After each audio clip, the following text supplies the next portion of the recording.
تو چلتے ناظرین آج کے موضوع خواب میں گندم یا گیہوں دیکھنے کے حوالے سے۔ ناظرین اس کی بھی مختلف تعبیرات ہیں جس کو ہم باری باری آپ کی خدمت میں بیان کریں گے۔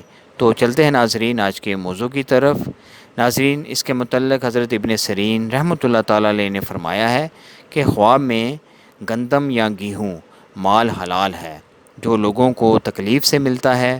اگر دیکھے کہ اس نے گیہوں کمائی ہے، دلیل ہے کہ صالح اور دیندار ہوگا، اور اگر پکا کر کھائی ہے تو غمگین ہوگا، اور اگر دیکھے کہ اس کا منہ پیٹ تک خشک گیہوں سے پر ہے، دلیل ہے کہ اس کی عمر ختم ہو گئی ہے۔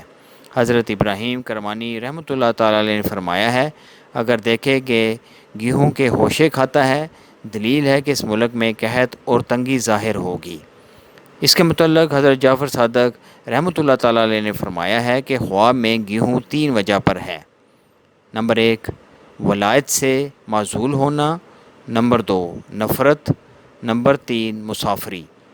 اور اس کے متعلق حضرت اسماعیل اشخص رحمۃ اللہ تعالیٰ علیہ نے فرمایا ہے اگر خواب میں دیکھے کہ بھنے ہوئے گیہوں کھاتا ہے، دلیل ہے کہ کچھ نفع پائے گا، اور اگر دیکھے کہ اپنے وقت پر کھاتے ہیں، دلیل ہے کہ بہت سا مال رنج سے حاصل ہوگا، اور خواب میں گندم فروش ایسا شخص ہے کہ دین کے عوض دنیا کو اختیار کرتا ہے۔ تو یہ تھی ناظرین آج کے خواب اور ان کی تعبیرات۔ امید آپ کو یہ ویڈیو پسند آئی ہوگی، اس کو لازمی شیئر اور لائک کیجیے گا۔ انشاءاللہ بہت جلد ایک نئی ویڈیو کے ساتھ دوبارہ آپ کی خدمت میں حاضر ہوں گے۔ تب تک کے لیے اپنا بہت خیال رکھیے گا۔ اللہ حافظ۔